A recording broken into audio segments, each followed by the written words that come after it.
The Legend of the Indian Paintbrush, retold and illustrated by Tomie de Paola, read by Lisa Jobe.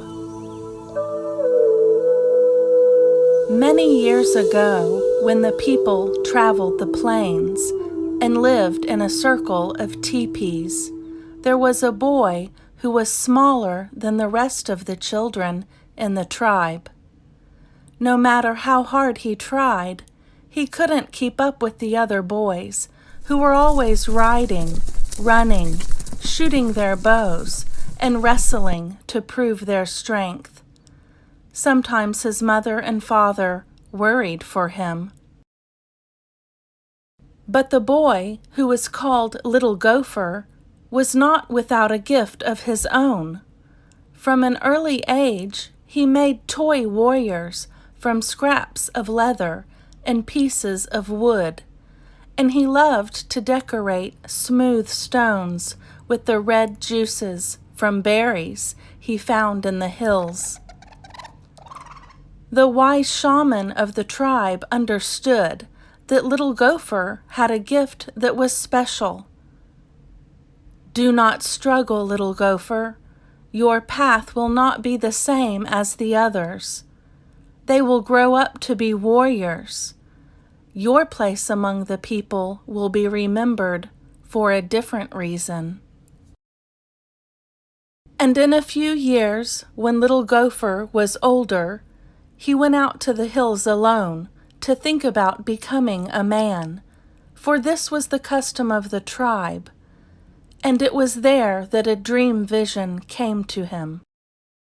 The sky filled with clouds, and out of them came a young Indian maiden and an old grandfather. She carried a rolled-up animal skin, and he carried a brush made of fine animal hairs and pots of paints. The grandfather spoke. "My son, these are the tools by which you shall become great among your people. You will paint pictures of the deeds of the warriors and the visions of the shaman, and the people shall see them and remember them forever." The maiden unrolled a pure white buckskin and placed it on the ground. "Find a buckskin as white as this," she told him. "Keep it, and one day you will paint a picture that is as pure as the colors in the evening sky." And as she finished speaking, the clouds cleared, and a sunset of great beauty filled the sky. Little Gopher looked at the white buckskin, and on it he saw colors as bright and beautiful as those made by the setting sun. The sun slowly sank behind the hills, the sky grew dark, and the dream vision was over. Little Gopher returned to the circle of the people. The next day he began to make soft brushes from the hairs of different animals, and stiff brushes from the hair of the horses' tails. He gathered berries and flowers and rocks of different colors and crushed them to make his paints. He collected the skins of animals which the warriors brought home from their hunts. He stretched the skins on wooden frames and pulled them until they were tight. And he began to paint pictures of great hunts, of great deeds, of great dream visions, so that the people would always remember. But even as he painted, Little Gopher sometimes longed to put aside his brushes and ride out with the warriors.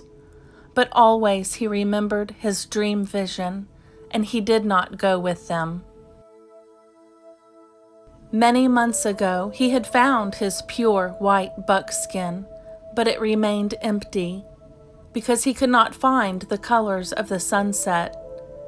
He used the brightest flowers, the reddest berries, and the deepest purples from the rocks, and still his paintings never satisfied him.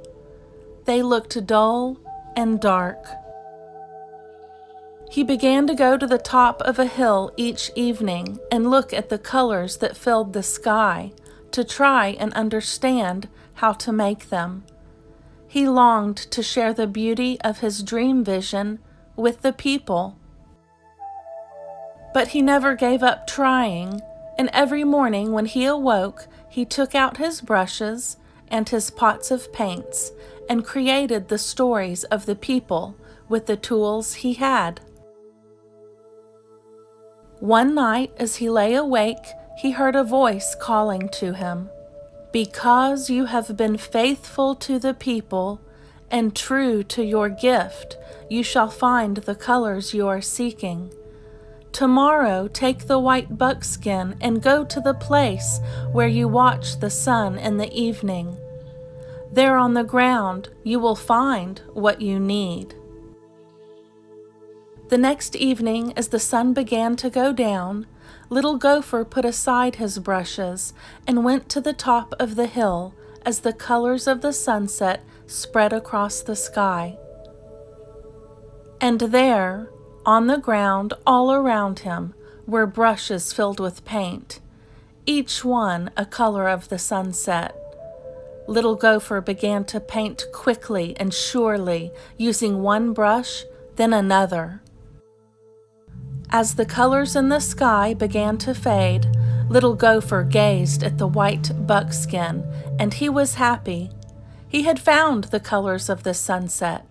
He carried his painting down to the circle of the people, leaving the brushes on the hillside.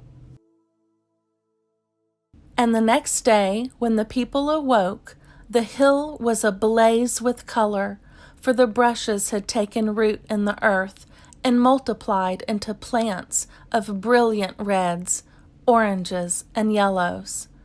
And every spring from that time, the hills and meadows burst into bloom. And every spring, the people danced and sang the praises of little Gopher, who had painted for the people. And the people no longer called him little Gopher, but he who brought the sunset to the earth.